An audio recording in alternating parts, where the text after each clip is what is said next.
Good afternoon to all the teachers who are watching this webinar today. Whether you're having lunch at school, staying at home, or simply watching this at a different time, I want to welcome all of you to this webinar. My name is Diego Ojeda, and I am a high school Spanish teacher at Louisville Collegiate School in Louisville, Kentucky. And today, as you can see on the screen, we're going to talk about leadership in the world language classroom. So notice that it's not just the title of the webinar is not the world language teacher as a leader. I'm going to refer to everyone in the world language classroom. That's why it's leadership in the world language classroom. Now, because everyone in the world language classroom can actually be a leader and must be a leader for language acquisition to happen. It is important that I let you know that many of the things I will talk about are in tune with the philosophy of comprehensible input. And it is also important to listen to this webinar with your classroom in mind, as every example is just an analogy to your classroom. So let's start talking about leadership in the world language classroom. Okay, just as we do in the comprehensible input class, we're going to go slow. We're going to slow down. So, because I need to take my time trying to pace this presentation so I make it comprehensible to you. So first things are always first. So let's go step by step. En español decimos paso a paso. And in that order of ideas, I must share with you all first, what is a leader? What is the meaning of the word leader? Well, I have my ideas, but I wanted to be accurate. So I went on the dictionary to kind of like take a look and see what a leader is. But before that, let's just remember that we are so used to see different types of leaders in the world, in our regular days, in our lives. We see leaders in the football field, like the amazing Aaron Rodgers, quarterback for Green Bay Packers, go Pack. But we also see leaders at the hospital, at the clinic, like my own personal doctor, El Doctor Ferreira. We see leaders at school, like my headmaster of school, Dr. McCrae. And we even see leaders in government. But there's one thing. The leader in the football field doesn't look like the leader at the hospital or the leader that I have at my school, or much less the leader in government. So what is a leader? If I have all these people who are leaders and they are so different, what is a leader? If we just go by the examples, it's going to be really hard to define what a leader is. So as I mentioned before, I decided to look up at the word in the dictionary, as I needed help trying to determine what a leader was. And the dictionary, my friends, says that a leader is the person who guides or directs, the person who guides or directs a group, and that group, such group, recognizes his or her authority. Okay, I think I got it.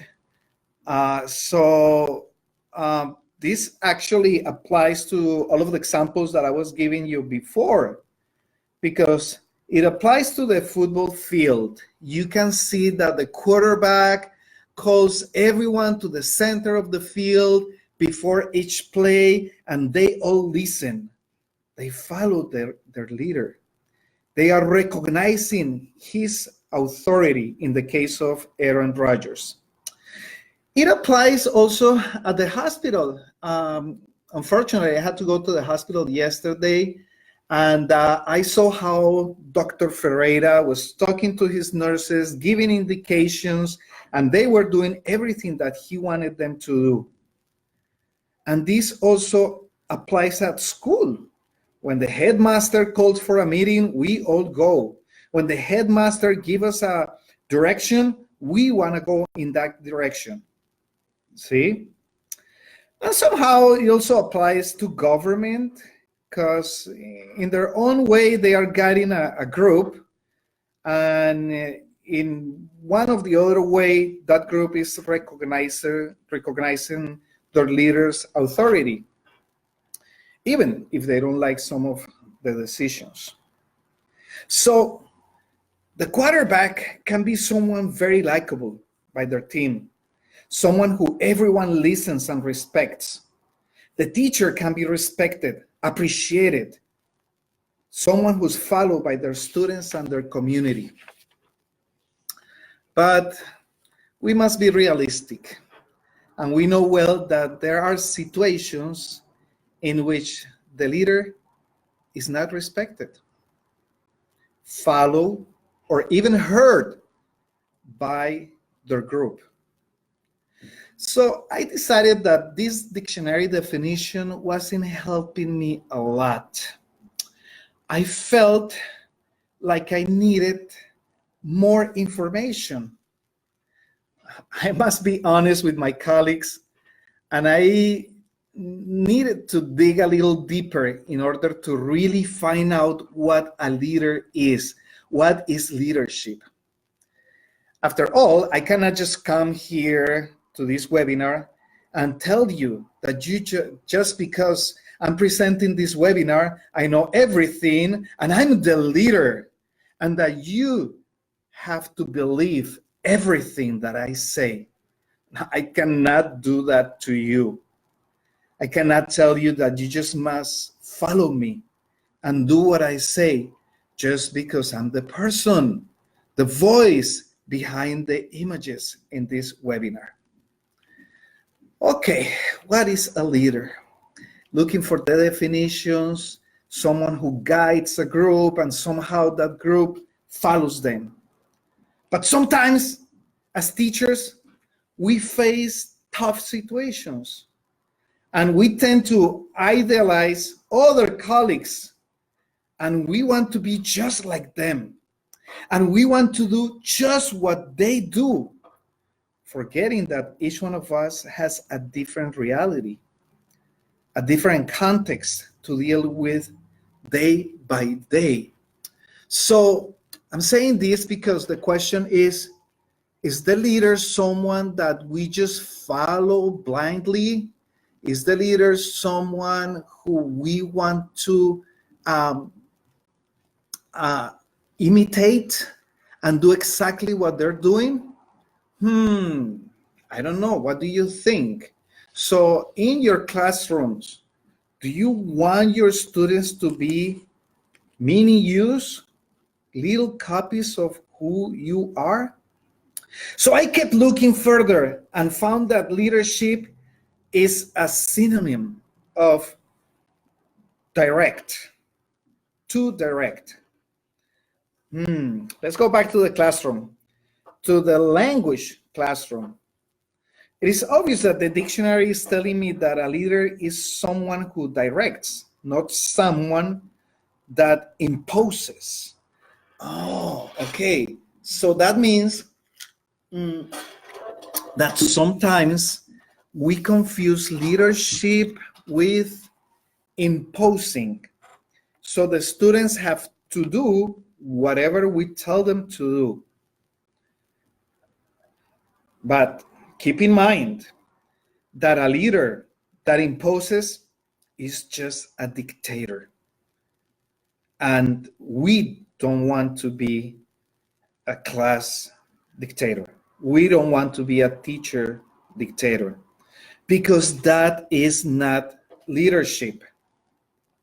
I kept looking in the dictionary, and I also found that leadership also means going ahead, to go ahead, to show the road ahead. That's my interpretation. So let's think about the classroom again, and let's analyze what means going ahead from that perspective, from that point of view. Okay, look, we teach young people. We teach teenagers, or another word for teenagers is adolescents. Sorry for my pronunciation, but adolescents, which means that they lack of something, right? Of course, they're growing. They lack of, many things that as adults we already have, and maybe we're tired of having already. But it's natural for teenagers, for adolescents, to believe that they are the ones who are always ahead of the game.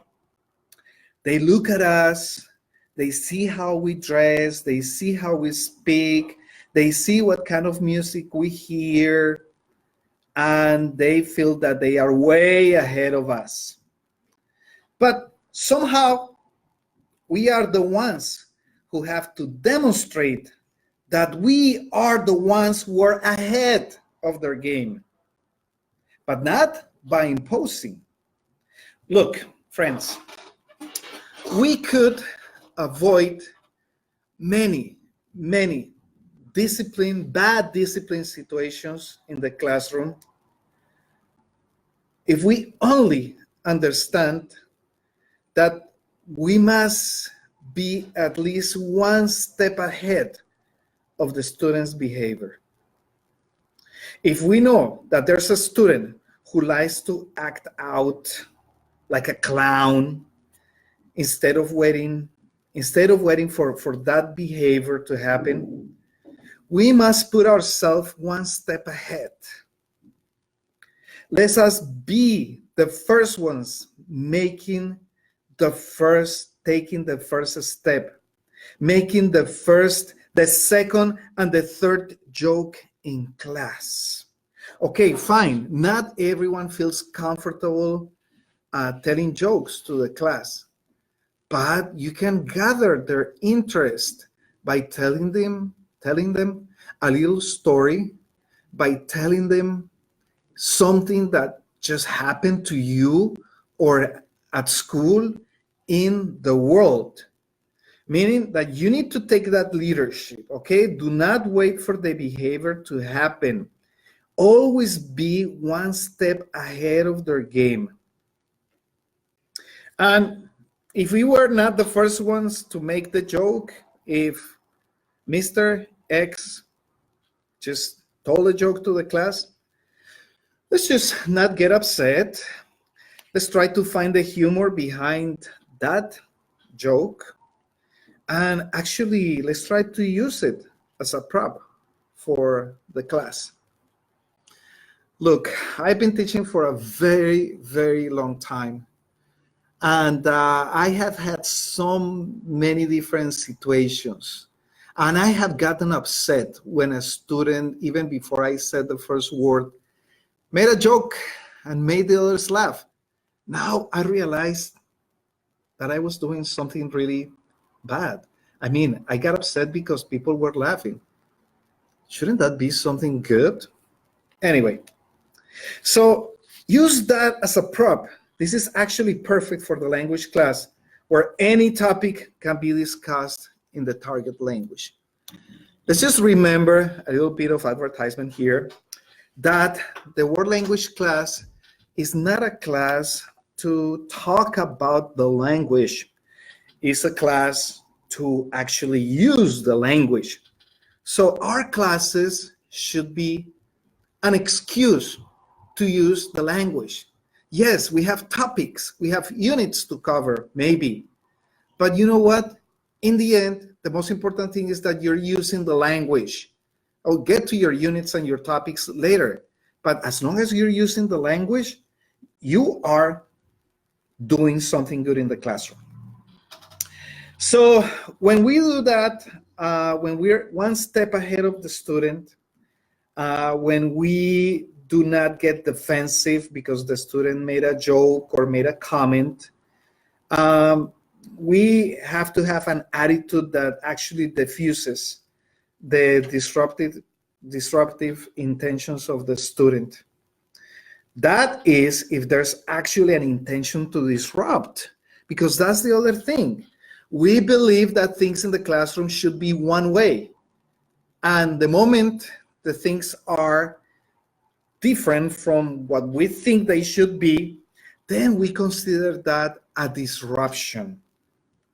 But is that comment that the student made really a disruption, or they actually need a moment to take something out? Is the joke a disruption, or is that telling you that they feel comfortable in your class, so they will tell a little joke to their classmates before we start the class? Sometimes we assume that negative behaviors are just a consequence of a will, a desire to sabotage the class. But in reality, they can be the result of many situations that not even the student is able to control. See?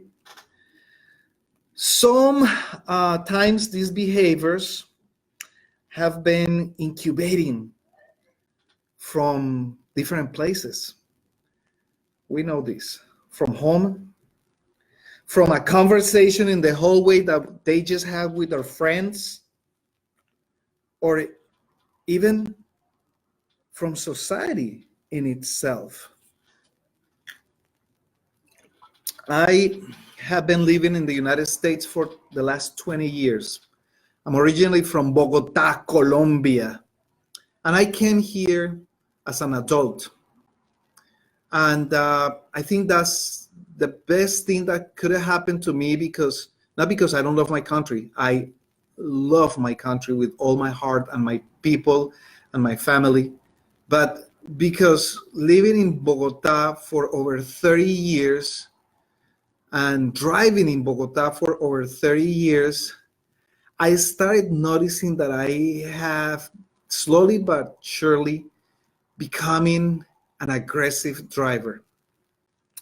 And when I came to the States, to the state of Wisconsin, close to Madison, Wisconsin, a rural school, and everyone was driving so peacefully and kindly, I felt out of place. I was just waiting for the moment where I had to be the Colombian driver. So we expect our students to come to our classroom with a peaceful attitude. But where are they coming from? That is the question. Where are they coming from? On what are we going to do to help them understand that this place is a safe place? Okay, let's consider a situation in which a student has some racist behaviors by making fun of Hispanic people. And I'm saying that because I'm Hispanic and I have gone through these things. Or joking about immigrants, bringing up stereotypes. This is when we as teachers have to be ahead of the game. We cannot just wait for these situations to happen. We must be open to conversations that are tough. We must be open in our classes to talk about tough issues, because it is our responsibility to inform and help them analyze difficult situations from more than one point of view. When I talk to many of my colleagues, my teachers, teachers around the country, some of them say, I don't like to get political. Well, since 4 years ago, talking about important issues became being political. So we don't want to get political because we don't want to hurt feelings. And that's what's happening in many schools. We don't talk about the issues. Let me tell you something. A leader brings honesty, and a leader must touch on every issue, the happy ones and the sad ones. We cannot just ignore certain behaviors or certain situations that are going on in the world, because I'm not just talking about the United States of America, I'm talking about the world. So it is important that before even those comments happen in class, you have already talked to these kids about immigration. You don't have to, take a side. You just inform them. Let's just talk about immigration. You might hear some rough, nasty comments, but you might also hear points of view that are very, well put. So you create a debate, a discussion on this. And I understand that this is not easy. I remember that what I ended up doing at a rural school where I worked for many years, a few years ago, when I was the only minority teacher. So the first thing that during parent-teacher conferences, a parent asked me was, how come you're not cleaning the floor? How come you're not working at McDonald's? But I was just recently shipped from Colombia. So in my head, I was just gonna answer the question. And I just said, oh, because I studied to become a teacher. And I became a teacher, and that's why I'm here teaching your kid. And I smile. Now, that was 20 years ago. If someone asked me the same question today, I don't think I'm going to be able to give the same answer. But anyway, I'm just trying to give you a picture of that environment. In class, many students will make fun of my accent in English. If you could call that English at that time, can you imagine if I have an accent now and my English is horrible? At that time, it was cavern language. I don't know what it was, but it wasn't English. So anyway, no wonder why they were making fun of me. But then I start seeing a connection between that and between the topic of immigration and illegal immigration and all these things. And this is 18 years ago. So I'm like, okay, how can we talk about these things if everyone in the classroom pretty much thinks exactly the same about immigrants and not good things? So this is not something that you have to, obviously, but what I did was that I set up the chairs on a circle, and I gave every student a Post-it note, and I placed myself in the middle of the circle on the floor, and I sat on the floor, and I put on top of me my black coat, and I told them, you have to write everything that you have heard or believe about Hispanics and about immigrants in the United States of America. And when you're done, you're gonna come to me and you're gonna put that post-it note on my coat. So I did that. And obviously no names. And when they were done, I took the coat and I waited for them to leave.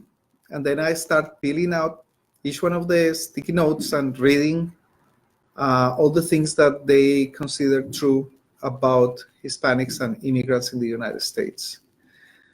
It wasn't easy, but it was the best lesson plan I have ever created in my life.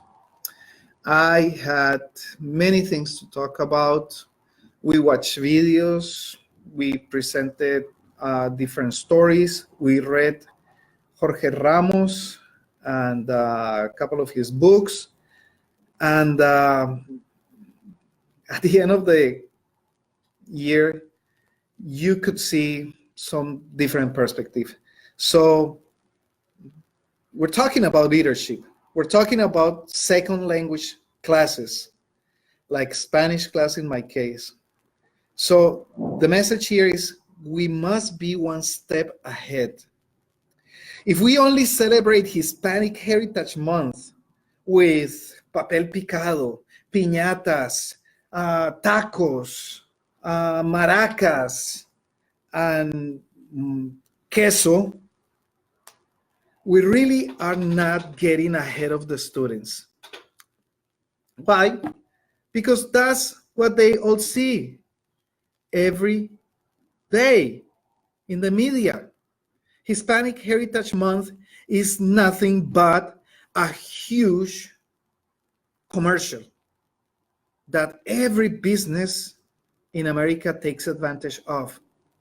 And then we start believing what we see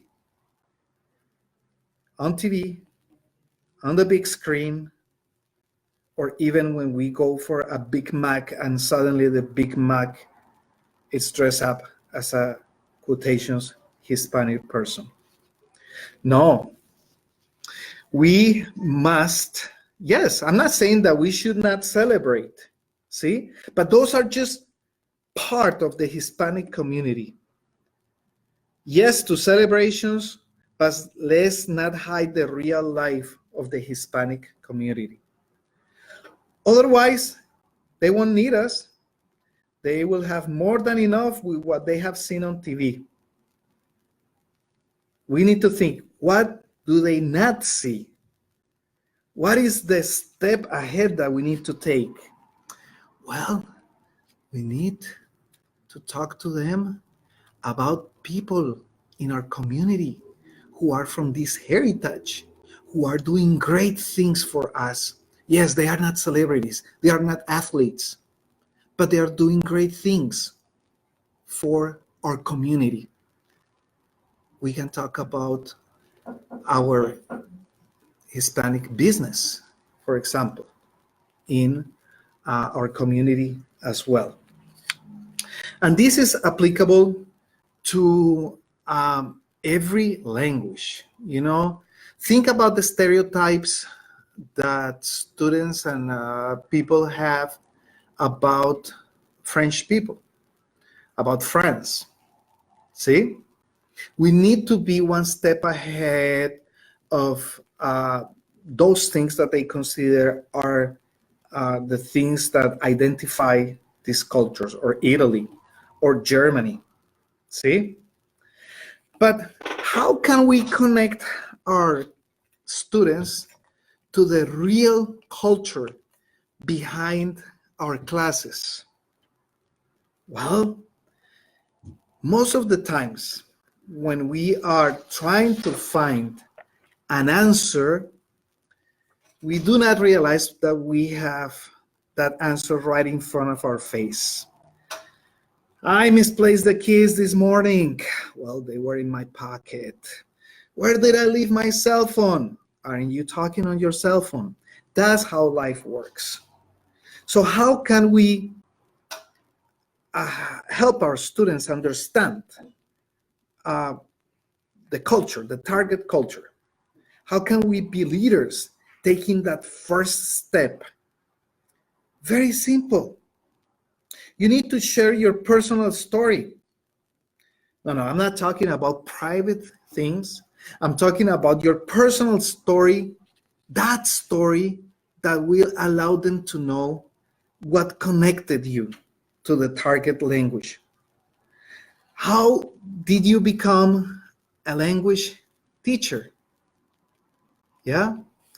What made you become a language teacher? Because sometimes we don't share those things with our students. We just assume that they know that we're the teacher because we're the teacher, we're in front of them, and we are the ones giving the class. But it's important to share with them, how did you become that target language teacher? And I know that not all of you are native speakers. To say that you teach a language just because you're a native of that language. Many people think that, right? No, we all have different experiences. Share them. Share them with your students, because that makes them dream. That makes them think about their future. That makes them think about family members or friends. They start seeing you as a human being. And yes, leaders, real leaders, are human beings. Talk to your students about sensitive topics that affect the communities that speak your target language. We can do this, as I said before, in many objective ways. But allow your students to know you as the person who can bring to the table things that they have never heard about at home or even in other classes. This is leadership. Bringing up tough issues is leadership, because when we bring up a tough issue, we're saying, I want to hear you. What do you think about this? And that is leadership. Okay? Okay. Now, we have all worked in different contexts. I have been a middle school teacher. I have been a high school teacher. I have worked for universities and colleges, and I'm sure that you have your own experiences. What I'm sharing today is not coming from my current experience here, where things seem to be working well. Maybe you have seen my name somewhere. I don't believe so, because I'm not a celebrity or anything like that, but maybe. And maybe the first thing that you think, oh gosh, this activity is kind of cool. This guy must be such a successful teacher. Wow. Well, let's just face reality here. I'm a teacher. And as a teacher, I have good days and bad days. And what I'm sharing right now is not coming from current experience of having most of good days where things seem to be working well. No, what I'm sharing here is a combination of all those things that I have seen and I have lived and I have been told as a teacher. So how can you be a leader in your world language classroom? I know we've been talking about this, but just making the question again so we don't forget what we're talking about. I understand that there can be frustration about the state of education in the United States, which is a reflection of the state of society, which is a reflection of the political turmoil. Frustration is human. And I understand that we as teachers can be frustrated by many things. We see that students are not very enthusiastic about the language class, and that really drains you. It makes you feel tired. It makes you feel crabby. It makes you feel ordinary. It makes you feel like you don't have any value. And the problem is that that feeling invades not just your professional life, but also your personal life. And what happens? We get home feeling the same, carrying this with the rainy cloud on top of our head. Look, I know this because I'm a teacher, number one. Number two, I talk to teachers. And number three, because I pretty much read everything that world language teacher write in social media. Yeah, you can tell, my wife can tell you that I'm obsessed with social media. And I read all these comments. I do not get involved in all of them because I'm not here to give you personal advice, but I do read them. And I will say that at least 70% to 80% of those posts are describing very challenging situations, both professional and personal. And they all stem from the same, the student's attitude in the classroom, or lack of administrative support, or very low salaries that we cannot live with. So how can we be leaders? How can we become leaders if we are facing this reality? If we're stressed out with what's happening, and to that add our personal lives. We all have personal issues because life is not simple. How can we become leaders if we are tired? How can we become leaders if we are concerned about what we will be bringing home to our kids? Sometimes, as we can't really say what we are feeling, we resort to sarcasm. And sarcasm, my friends, is a double-edged sword. Sarcasm, while can be smart and sometimes funny, can also be the worst way to offend someone in our classes, meaning our students. So we end up putting our students on the defensive. So sarcasm is not the answer. See? Yes, we all have a different life when we all have problems, but somehow we must arrive or receive each class with a positive attitude. So how can we be leaders even if we're struggling in other areas of our personal and professional lives? We need to be positive. We need to reflect a positive attitude, but that's not the fakey smile. No. We have to tell ourselves, I need to be positive before my next class. I need to be open-minded before my next class, and I'm going to enjoy these kids. Look, I'm going to tell you a very good example that happened today to me, my first class. Many of the students in that class are soccer players, and they were competing in one of the stages of the state tournament, but they lost yesterday. And my school is very supportive in the sense that everyone goes to the games, so all the kids were there. Well, they lost. So this morning, I was ready with my lesson plans. We were going to talk about personal identity, the concept of beauty is my AP class. And we're going to talk about my grandma, because to me, identity and beauty, everything brings my grandma, it's an image that brings many of those topics together. So if you're an AP teacher here, the secret, combine those topics. Do not study those topics isolated. Okay, sorry. Okay. So anyway, I have my lesson plan and I project my agenda on the board. They came dragging. Hola, señor. Hola, ¿cómo están? Sigan adelante. Teléfonos aquí, por favor. I collect the phones. Sí, sentados. I was going to start the class. And I was like, I cannot do this. I cannot do this to these students. Few years ago, I would have been upset because I didn't feel the energy from my students. So I would have taken that personal. And I would have said, you guys, come on, this is a Spanish class. You don't know how much I spend making these lessons for you guys. The guilty trip.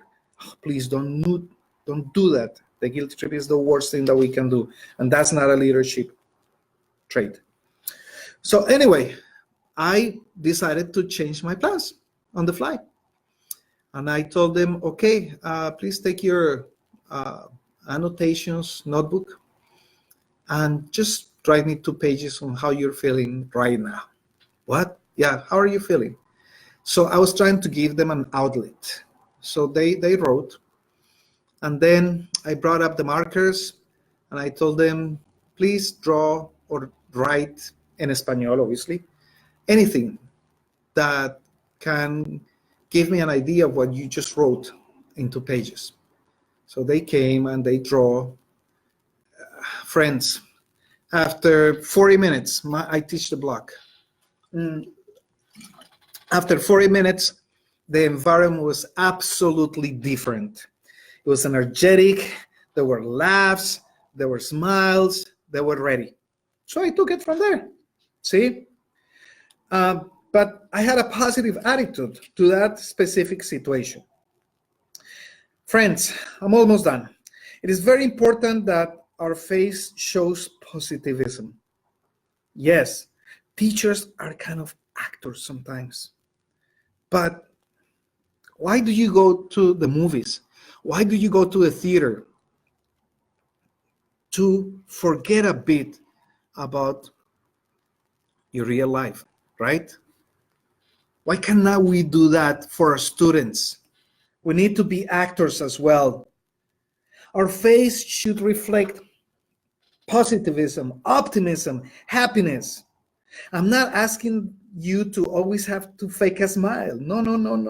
What I'm saying is that before each class, we should make a conscious decision that we will receive our students in a positive, calm, and welcoming way. No matter if we didn't sleep last night, no matter if my daughter Sophia spent the night laughing and I wasn't able to sleep, because this happens to kids with autism. Or if the world is falling to pieces. If we're going to bring that to the class, if we're going to bring our tiredness, if we're going to bring our sadness for the world, that's what the students are going to end up, that's how they're going to end up seeing life as well.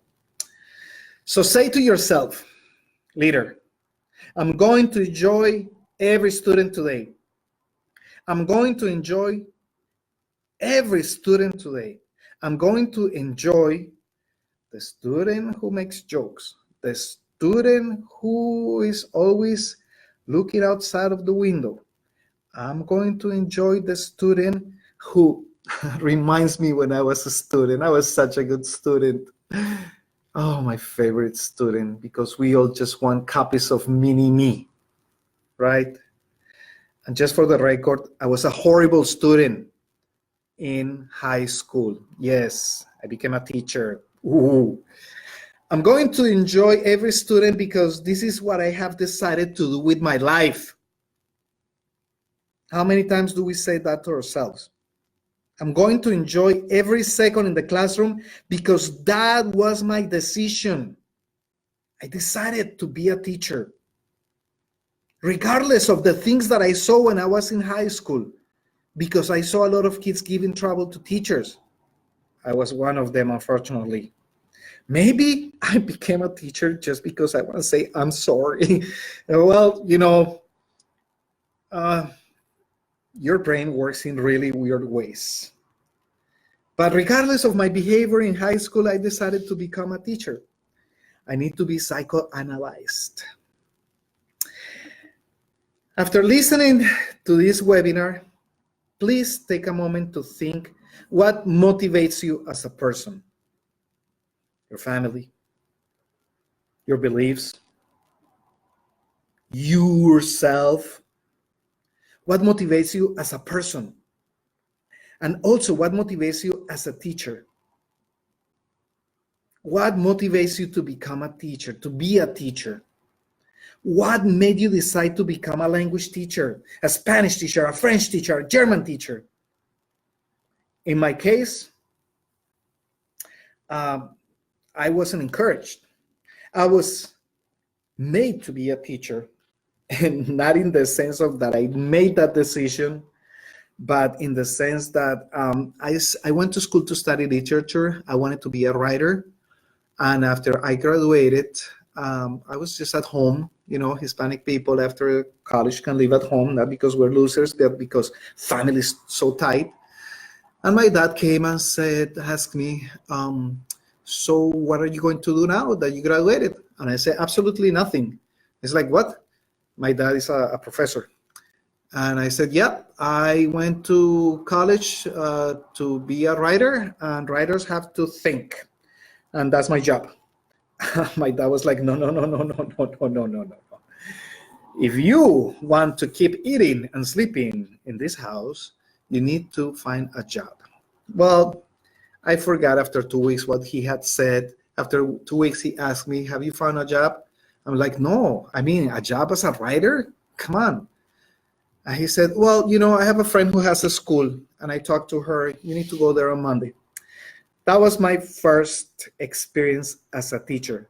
And take into account that I didn't study to become a teacher. All right? So, to be a teacher is not easy. To be a teacher is not to be a leader by default. Imposing doesn't make you a teacher. Imposing doesn't make you a leader.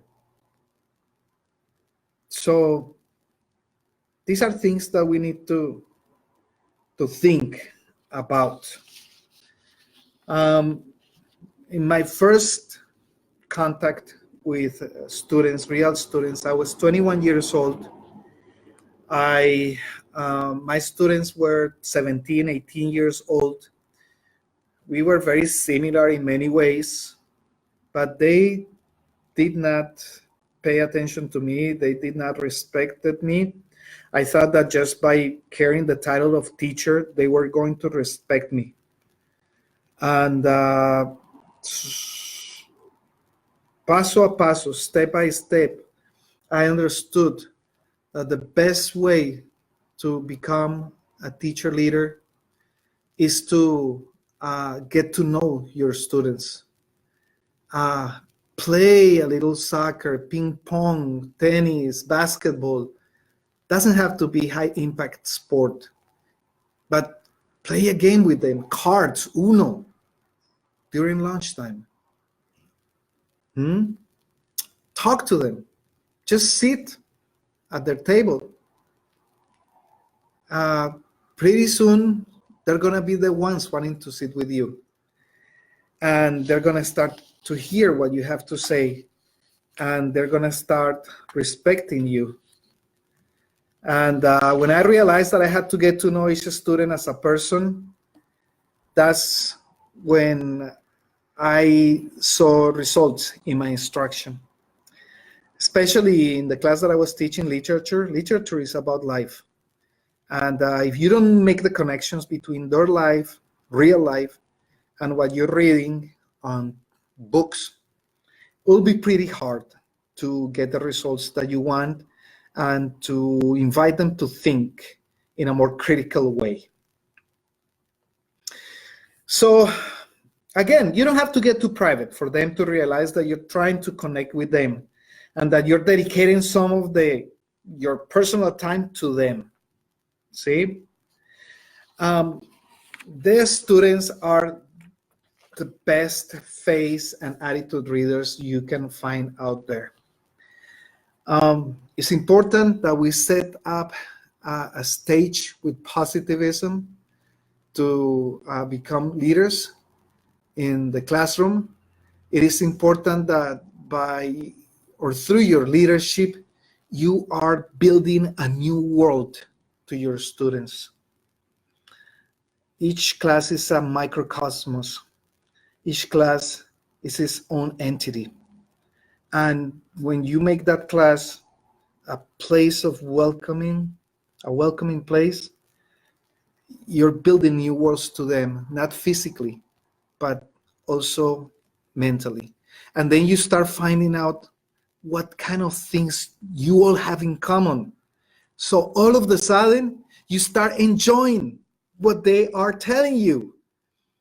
I have heard so many teachers concerned saying, oh my gosh, I need a little bit of the adult world because I'm starting to enjoy my conversations with my kids. That's the sign of an amazing teacher. That's the sign of a leader. Good for you. Good for you. Okay, I know that they say 45 minutes. We had a little glitch at the beginning of the webinar. I have so much more to say. And I'm really, really honored that you have taken some of your personal time to listen to this webinar. And please stay in touch. I need to get ready for my next class. Hasta la vista. Adios. Bye-bye. Ciao, ciao.